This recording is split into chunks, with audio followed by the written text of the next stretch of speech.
As a medium of exchange, today's promise to pay money is unsurpassed in its usefulness and flexibility. However, because no money is created to pay the interest, a seemingly impossible situation is created. On the face of it, if borrowers had to pay the interest they owe all at once, they would have to fight it out for a limited sum of existing money that was very much less than the total owed. The percentage that would be unable to pay off their loans would be simple to calculate. However, interest is usually paid over time, not all at once. If this interest income is recycled into the general economy as spending, it can be available to be earned repeatedly. Once we understand this, the question of whether interest is actually unpayable becomes more perplexing. Is there such a thing as a sustainable system of lending that does not produce mathematically inevitable defaults?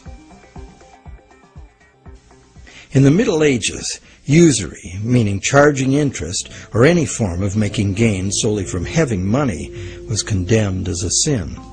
While the justification was moral, the reason was practical. In a fixed money supply like gold, anyone systematically rolling over all of their loan money at interest will soon end up with all the money. This problem was a big factor in the ruin of Rome.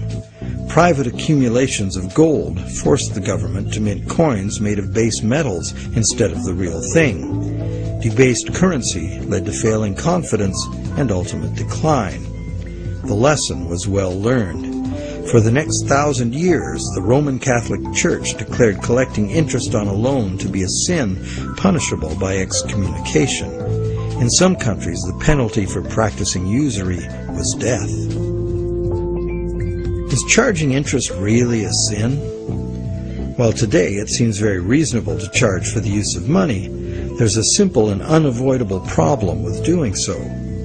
Unless moneylenders spend every penny of interest they receive in such a way that the borrowers can earn it again, the borrowers are going to come up short regardless of their hard work and personal virtues. Someone will default simply as a result of the arithmetic. This is easy to picture where there's a fixed money supply like gold coin. As long as all of the coins taken in as interest are spent so that the borrowers can earn them, the same coins can be used to pay the interest over and over. The lender can profit by buying real things with this coin, but the coin itself must be spent, not lent nor removed from circulation. Leaving aside any moral considerations, this arrangement would be sustainable. However, if the interest coins are re-lent at interest or removed from circulation by hoarding, there will be an inherent shortage of coins with which to pay off the aggregate debt.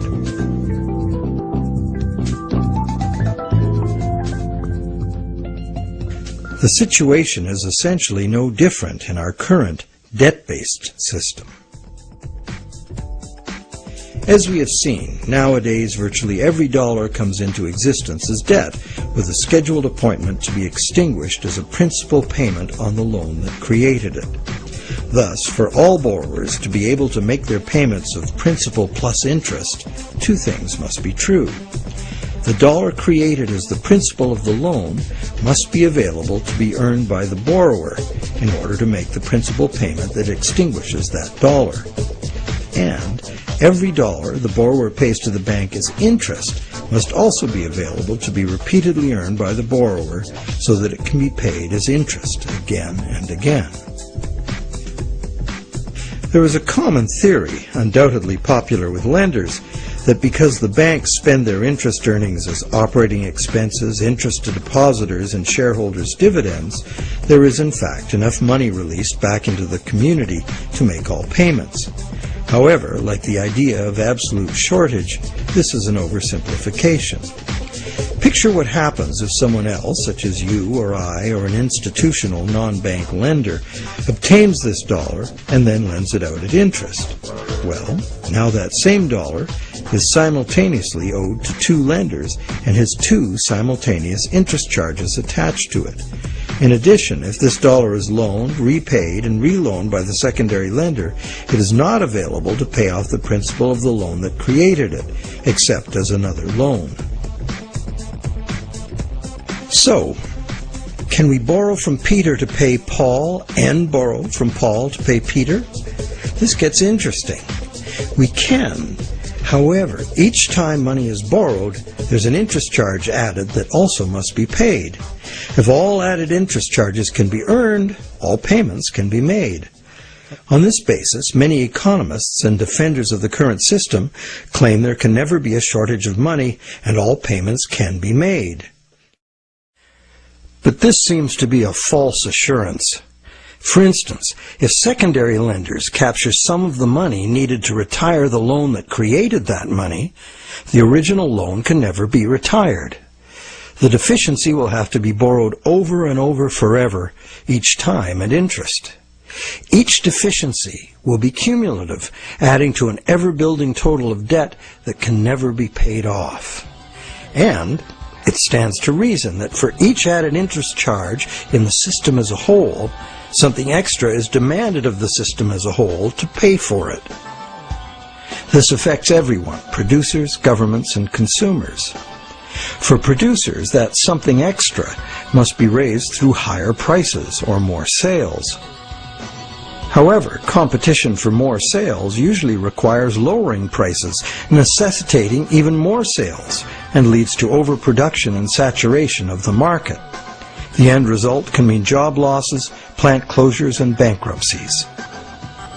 For governments, that something extra is raised by increasing taxes. But increasing taxes drains money from the productive economy, resulting in a reduction in the collective ability to pay taxes, which then necessitates increased government borrowing and additional interest charges.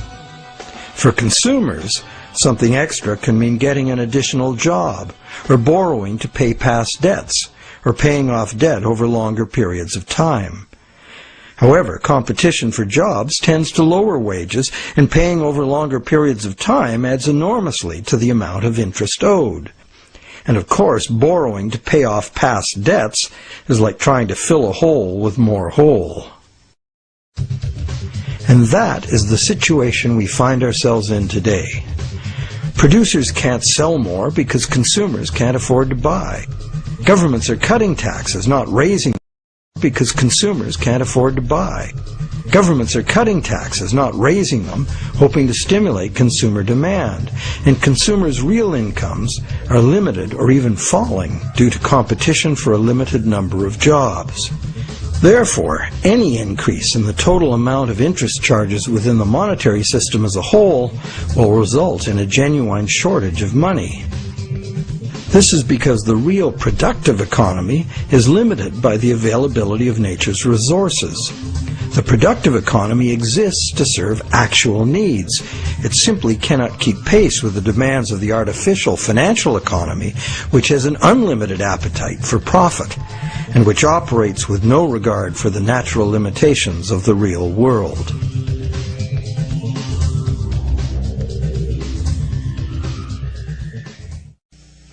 The theory that there's always enough money to pay the interest has a certain elegant simplicity.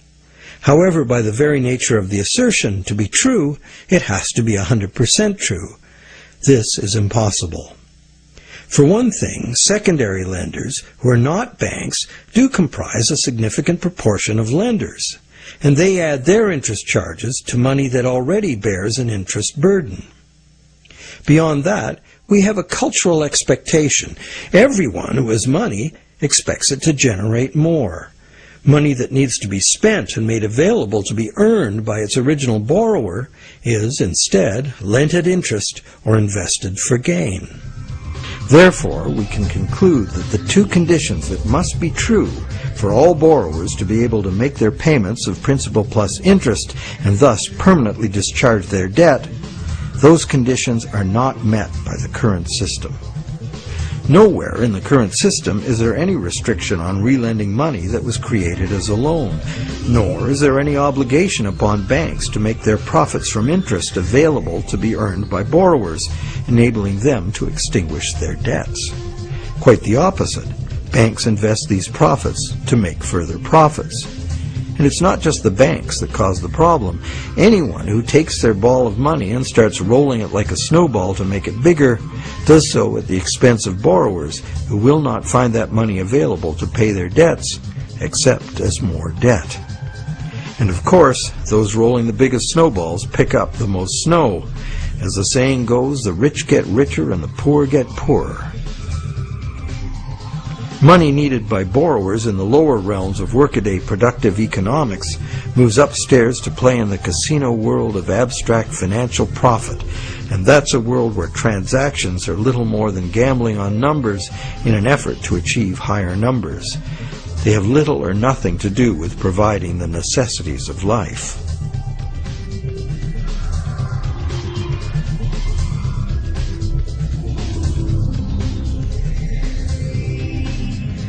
Today, the largest volume of money by far is changing hands in what is best described as the gambling economy.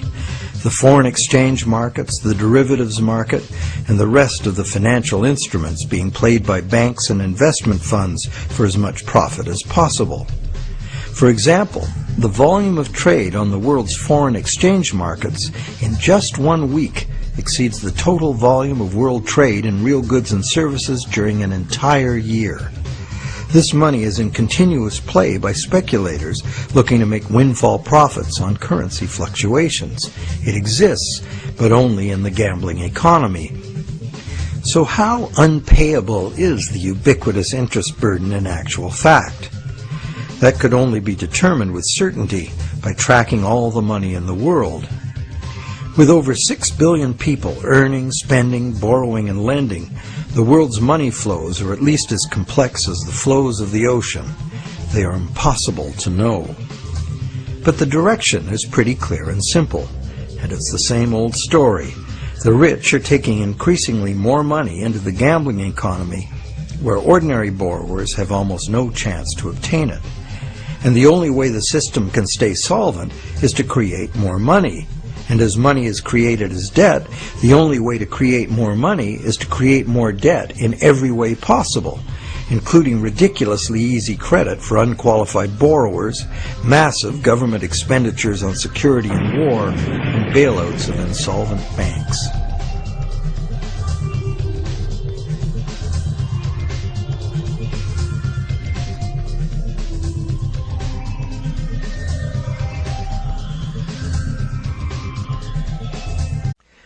And what about interest? As we have seen, interest poses an arithmetic problem.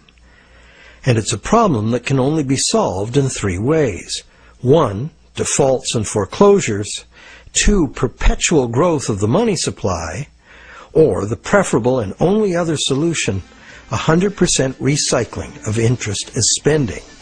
But such full recycling could only be accomplished by nationalizing the banking industry in the public interest. For example, interest earnings from public service banking could be paid to all as a citizen's dividend. Or it could be used to fund government in place of taxes, as was done successfully in colonial Pennsylvania.